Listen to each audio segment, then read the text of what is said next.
My name is Megan, and I'm 56 years old. I'm a housewife who occasionally helps out at my daughter Anna's clothing company.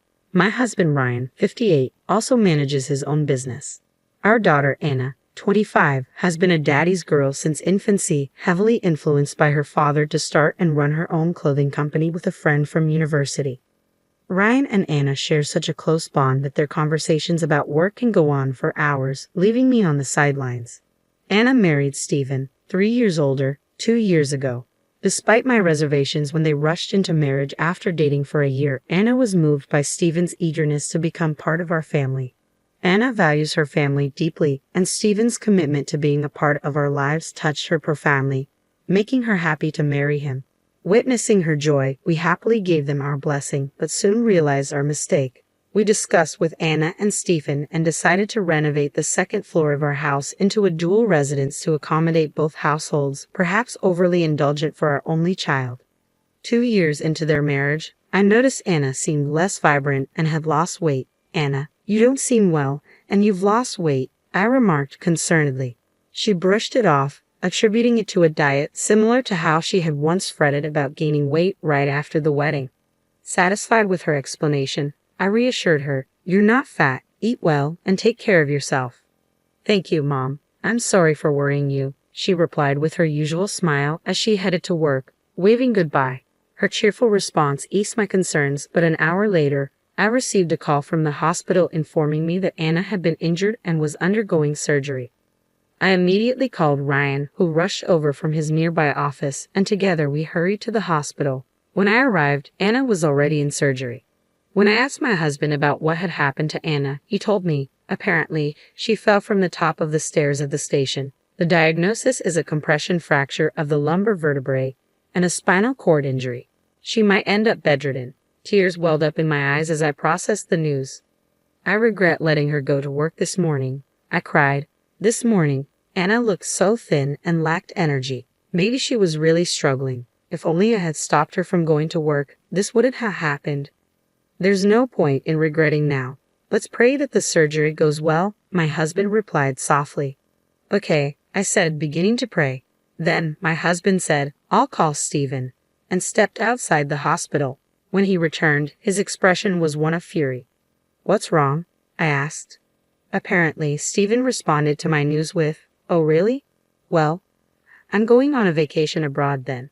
Take care," my husband recounted angrily. When I informed him that Anna might be bedridden due to a severe spinal cord injury, he laughed it off, saying, "Well, my being here won't change anything, will it?" before hanging up. Just then, Anna's business partner and best friend, Amy, rushed to the hospital. Amy, too, looked furious. "It seems Stephen called me," she said. He mentioned Anna's surgery for a spinal cord injury and casually added, "Oh, and she might not be able to work after that. I'm going on a trip abroad, so let me know how Anna's doing." Amy continued, her anger evident. When I questioned him, asking why he was laughing and planning a trip while Anna was in such a serious condition, he callously replied, "It's my first time abroad in a while, so of course I'm happy. Do you think Anna will get better if I go to the hospital? Her mother is there, so she'll be fine," before hanging up. Amy was upset not only by Stephen's indifferent attitude towards Anna, but also shared more distressing news.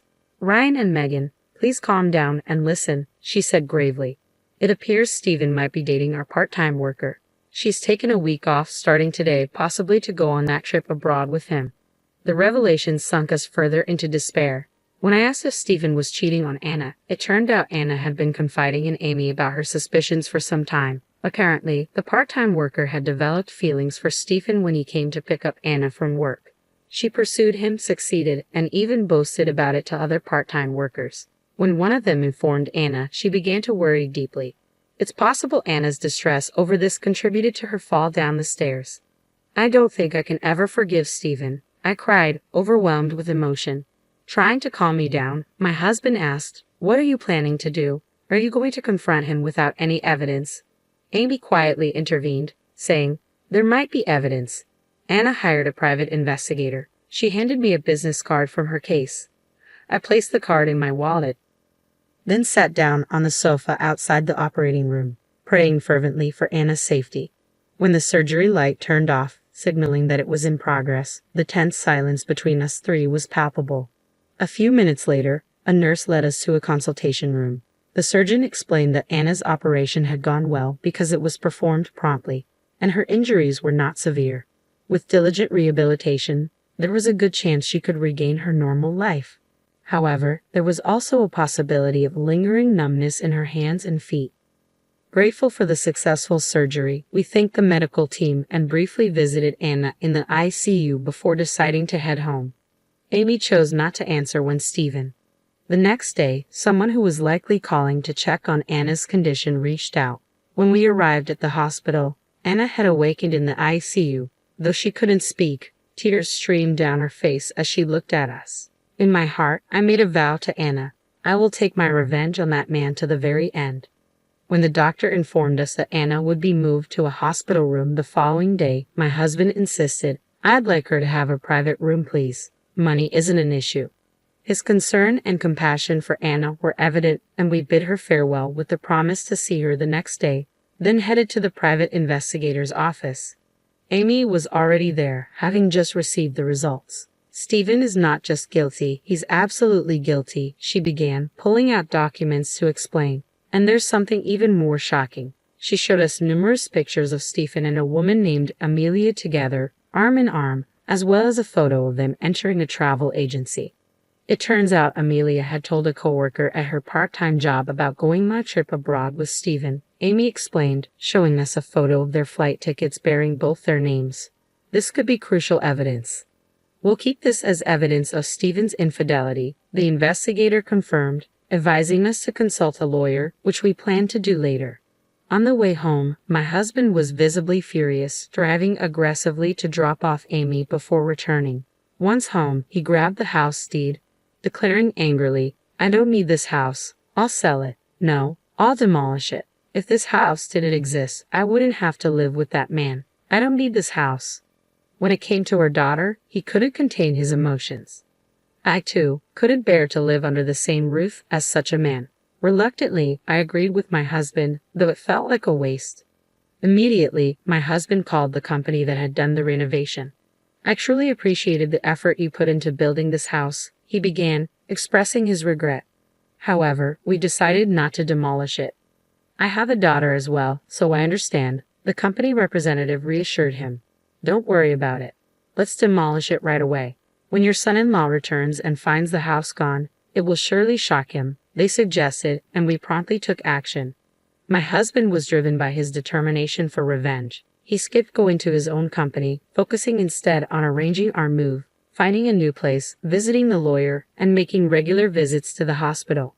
Thanks to the support from many people, we successfully completed the move and the demolition of the house. All of Stephen's belongings were taken by his parents when we handed them over, along with evidence of Stephen's infidelity, how he had joyfully gone on a trip with his mistress while our daughter was in the ICU. We explained that we couldn't continue living together. Stephen's parents were deeply apologetic and pleaded with us not to let Anna and Stephen divorce. However, when my husband asked them, "Would you say the same if it were Stephen's sister in my daughter's place?" they fell silent, unable to argue. Both the news of Anna's accident and Stephen's infidelity were shocking revelations to Stephen's parents. After loading their son's belongings into their car, they bowed their heads and implored us, "Please, we beg you not to let them divorce. We'll talk to our son and ask him to change his ways." Seeing our lack of response, they seemed to give up, their shoulders dropping as they left.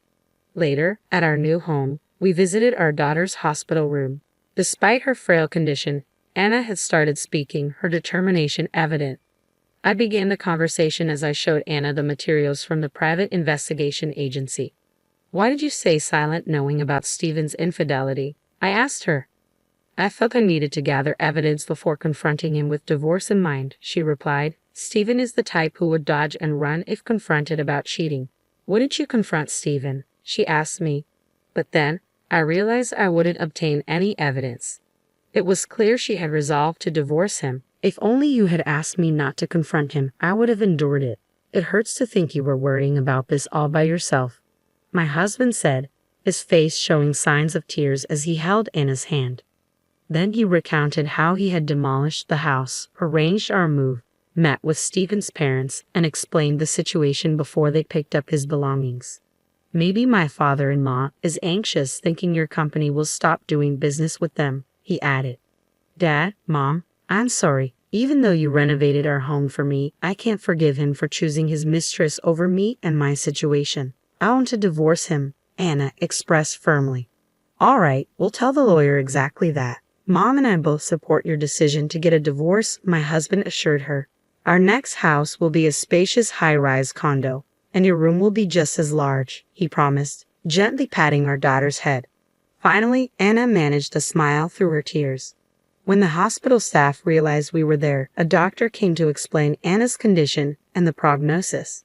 Since the surgery was performed promptly, she should be able to return to her normal life after rehabilitation, the doctor informed us. While there's a slight possibility of numbness in her hand, it's unlikely, he added.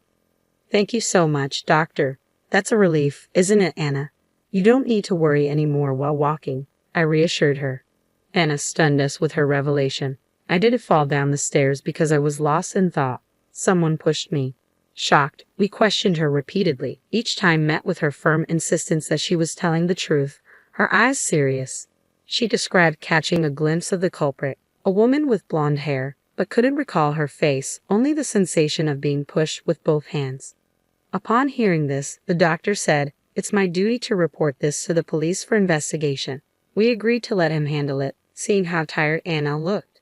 We promptly shared the new development with our lawyer after concluding our call. Shortly after Stephen called, I heard from my father. I'm coming home now. There seems to be a misunderstanding. Let's discuss it. If we clear things up, Anna and I won't need a divorce, he said, laughing as he spoke. I'm glad I answered the phone, I muttered after hanging up. Later that evening, Stephen called again. This time Ryan answered. The house is gone. What about my belongings? Going this far over a misunderstanding is ridiculous and utterly foolish. Where are you living now? Stephen demanded. Didn't your parents tell you? They took your belongings home, Ryan replied calmly. What misunderstanding? We have evidence from the investigation agency, Ryan retorted, his tone mocking. Stephen grew frantic at the mention of evidence. We're just friends. There's no romantic relationship. If we clear up this misunderstanding, tell me where you live. My father told me not to return until this is resolved, so Anna and I can avoid divorce, he pleaded desperately. Ryan's single word, impossible, caused Stephen to lose his temper. You really broke into my house and removed my belongings, didn't you? I'll sue you for trespassing. If you don't want that, tell me your address. Are you ready to lose me, the one married into your family and your only current heir? Stephen ranted. Amid Stephen's tirade, a woman's voice could be heard from his phone saying, Enough already. Just break up. You couldn't even have a child with your wife. Hearing this, my husband hurriedly asked, What about a child? The call abruptly ended, leaving us puzzled, as we hadn't heard from the hospital doctor that Anna was pregnant. Though concerned about that revelation, we were more frustrated than angry at the thought of Stephen still being involved with that woman. The next day, after visiting our daughter in the hospital, my husband returned to work for the first time in a while. Around noon, Amy arrived at our house accompanied by another woman. The woman with Amy was Emma, a part-timer hired around the same time as Amelia, Stephen's mistress. Emma appeared visibly irritated by how Amelia treated her under the guise of friendship. For instance, whenever Emma went to buy lunch, Amelia would follow and place her own items on the counter, expecting Emma to pay. Despite Emma's complaints, Amelia brushed it off, claiming they were friends. Even at work, Amelia was known to slack off most of the time and leave promptly, avoiding overtime work. When Emma confronted her, Amelia justified her behavior by saying, We're friends, so you should support my love life, causing further distress for Emma. Amy explained that Emma had come to consult with her about these issues and had some crucial information to share with us. When asked, Emma showed us messages on her smartphone that shocked us to the core. The screenshots revealed flirtatious conversations between Stephen and Amelia, along with incriminating photos of them together. What stunned us the most was Amelia's confession. She admitted to pushing Anna down the stairs. Her motive was chillingly clear. Stephen had allegedly told Amelia that Anna might be pregnant due to a late period. Believing that Anna's pregnancy could bring Stephen back to her, Amelia decided to act. She was pleased that her plan succeeded, leading to Anna's hospitalization and cancellation of the trip. Emma spoke with conviction, I can't forgive her for trying to steal the CEO's husband and causing such chaos for her own convenience. It's horrifying, so I consulted with our vice CEO, Amy. We were taken aback by Amelia's audacity in sending evidence of the affair to Emma, but relieved to have her confession. I voiced my concern. I haven't heard anything about Anna's miscarriage from the doctor. She's not pregnant, Emma clarified. She's been stressed, which caused her irregular periods because of Stephen. Upon hearing this, my husband and I sighed in relief. So she wasn't pregnant after all. Armed with screenshots of Amelia's confession and pictures of her and Stephen together, my husband consulted a lawyer. The lawyer advised us to file a police report. The next day, we submitted printed screenshots as evidence. Throughout this, Stephen continued to call us daily, making veiled threats like, "I'll sue you for trespassing, and you'll be in trouble if I don't become the heir." Each time, we hung up without responding. Finally, the day of reckoning arrived. Following our lawyer's instructions, we summoned Stephen and Amelia to a conference room at my husband's company. "Come with your friend. We want to discuss this misunderstanding," my husband stated firmly. Stephen responded, "Okay, but when you realize it's a misunderstanding, you owe me and my friend an apology. And you'll compensate my parents too." Seeing him, I regretted more than ever letting my daughter marry him. We waited in the conference room with our lawyer. Stephen and Amelia arrived half an hour late. Spotting our lawyer, they seemed surprised and awkwardly laughed. "Why did you bring a lawyer? Let's just talk as a family." Following our lawyer's instruction, we asked them to take their seats. Stephen and Amelia sat down, visibly agitated. First of all, Stephen began, "Amelia is just a friend. I have no romantic feelings for her," Stephen insisted, while Amelia nodded beside him. Our lawyer pressed further, showing them a picture of Stephen with another woman named Emily, his arm around her. Amelia's expression shifted to anger. "Wait a minute, are you saying you have another woman? What's your relationship with her? Weren't you going to marry me once you took over the company?" she shouted at Stephen. Stephen attempted to calm her. "I don't know this woman, she's just a friend. Please calm down." But Amelia's fury only grew. "You told me your wife was pregnant, so I had to take drastic steps for our future," she accused, as Stephen repeated pleas for calm. Our lawyer interjected, "Emily has already admitted her relationship with Stephen. She's returned home and cut off contact with him." Upon hearing this, Stephen faltered. He covered his mouth, his face turning pale. Turning to Amelia, our lawyer continued, "We have enough evidence of your relationship with Stephen, as well as evidence of the crime you confessed to committing against Anna." Amelia, now frantic, stood up. "I admit to the affair, but Stephen pressured me into the staircase incident because his wife was suspicious and we couldn't go on vacation. He said she was pregnant. I apologize. I'll pay compensation. I'll end things with Stephen. Just don't involve the police," she pleaded, tears streaming down her face. Stephen erupted, "I never told you to do anything like that. You've ruined everything. It's over between us. You deserve to be arrested." Our lawyer addressed Stephen firmly. "We will proceed with filing for divorce between you and Anna and seek compensation. If you contest, we'll see you in court." Stephen initially resisted, but upon mention of court, he relented. Under our lawyer's guidance, he signed the divorce papers, fearing the repercussions on his career and public reputation. He agreed to pay $56,000 in compensation, a substantial sum considering Anna's temporary inability to work as CEO during her recovery. Amelia was later arrested, and she promptly paid the compensation by selling her parents' house and land. Rumors of Stephen's infidelity and involvement in Anna's injuries spread at his workplace, stalling his career advancement. His father's company, tied to ours, lost business and eventually went bankrupt. Disowned by his father, Stephen resigned from his job and scraped together the compensation money through severance pay and loans. There were rumors of Stephen collecting aluminum cans to make ends meet, a stark contrast to his previous life. A year later, Anna returned to work after intensive rehabilitation, focusing on her health and career. "I don't need a boyfriend for a while," she declared, emphasizing her dedication. Emma, who had assisted us, joined Anna and Amy as a regular employee at their company. My husband continued working vigorously, driven by his motto, "Active for life," determined not to be outdone by our daughter's thriving business. In the end, the saga of revenge came at a high cost, but we remained resolved to support our daughter's company with all our efforts.